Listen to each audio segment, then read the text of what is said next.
Olá, como estão todos? Bem-vindos a mais um capítulo da Bíblia.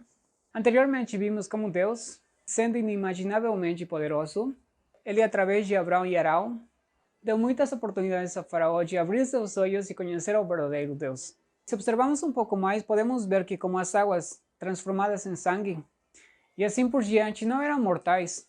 Para mim, Deus estava dando oportunidades para eles, para que sejam parte de tudo isso. Por que eu falo isso? Porque ao longo dos escritos dos capítulos, dá para ver que os magos e os feiticeiros de Faraó conseguiam fazer algumas coisas, parecidas e de menor grau. E isso parece quando você tem uma conversa com um sábio, e ele, aceitando suas opiniões, ainda ensina para você muito mais. Onde a gente não acaba rejeitado, mas termina aprendendo muito mais. Bom, para entender melhor, vamos ao capítulo de hoje, onde os magos de Faraó reconhecem que tudo aquilo era feito pelo dedo de Deus.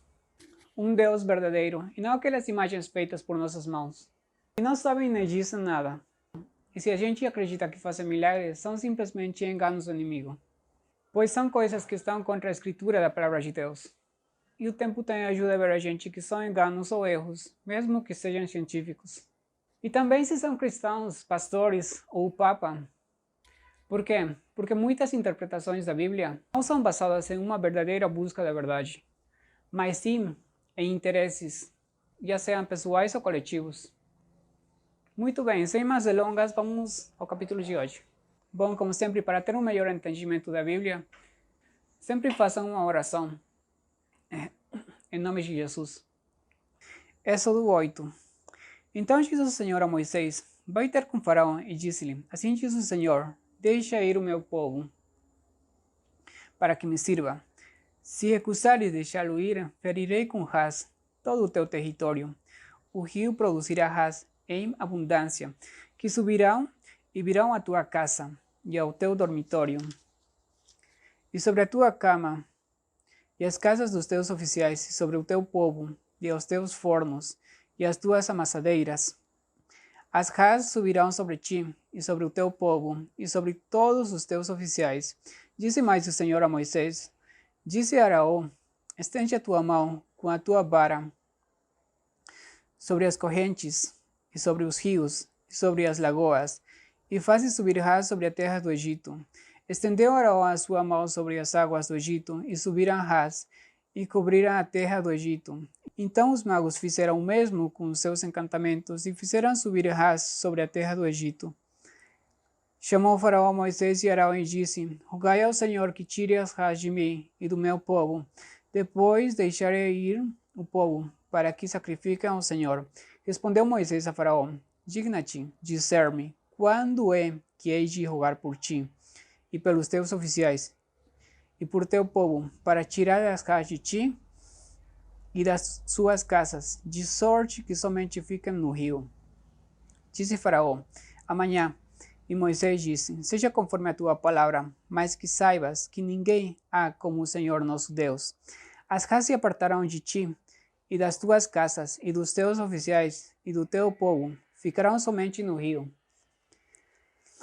Então saíram Moisés e Arão da presença de Faraó, e Moisés clamou ao Senhor, por causa das rás que tinha posto sobre Faraó. E o Senhor fez conforme a palavra de Moisés. As rás morreram nas casas, nos pátios e nos campos, ajuntaram-nas em montões, e a terra cheirou mal.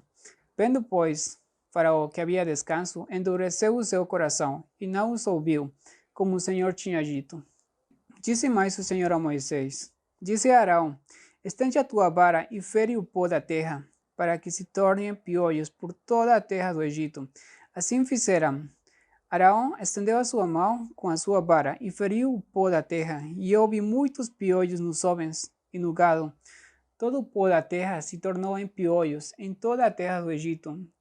Fizeram os magos o mesmo com os seus encantamentos para produzir piolhos, mas não puderam, que havia piolhos nos homens e no gado. Então disseram os magos a Faraó: isto é o dedo de Deus. Mas o coração de Faraó se endureceu e não os ouviu, como o Senhor tinha dito.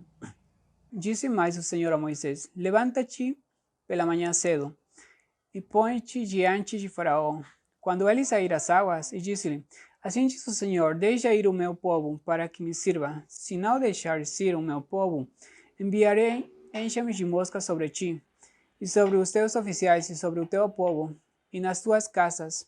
As casas dos egípcios se encherão destes enxames, e também a terra em que eles estiverem.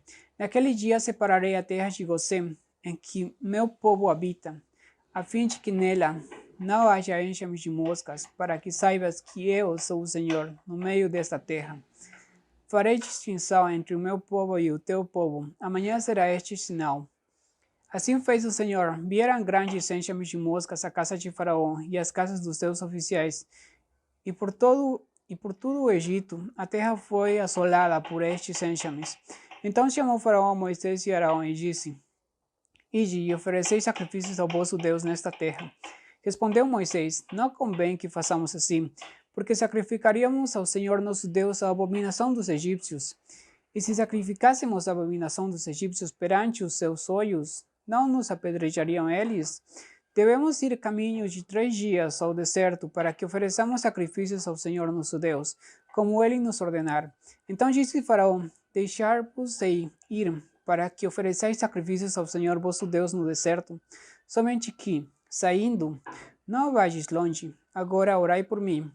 Respondeu Moisés: Assim que eu tiver saído da tua presença, orarei ao Senhor que estes enxames de moscas se retirem amanhã de Faraó, dos seus oficiais e do seu povo, somente que Faraó não mais me engane, não deixando ir o povo para oferecer sacrifícios ao Senhor. Então Moisés saiu da presença de Faraó e orou ao Senhor. Fez o Senhor conforme a palavra de Moisés, e os enxames de moscas se retiraram de Faraó, dos seus oficiais e do seu povo. Não ficou uma sequer. Mas endureceu Faraó ainda esta vez o seu coração e não deixou ir o povo. Uma das coisas que podemos ver é que Deus dá muitas oportunidades a todos, sem distinção. E também uma das melhores maneiras de saber se o que sabemos, conhecemos e ouvimos está correto ou não é lendo diretamente da fonte divina de conhecimento que é a Bíblia. Sabemos também que através da oração podemos pedir respostas. E dependendo da nossa sinceridade e vontade de Deus, teremos as respostas em seu momento. Isso não significa que se Deus quiser nos responderá, porque tem respostas que estão aí e não as vemos. Há respostas que encontramos na natureza. Há respostas que não aceitamos. Há respostas que não são respostas. Há respostas que nos esperam, que só serão obtidas se continuarmos a avançar.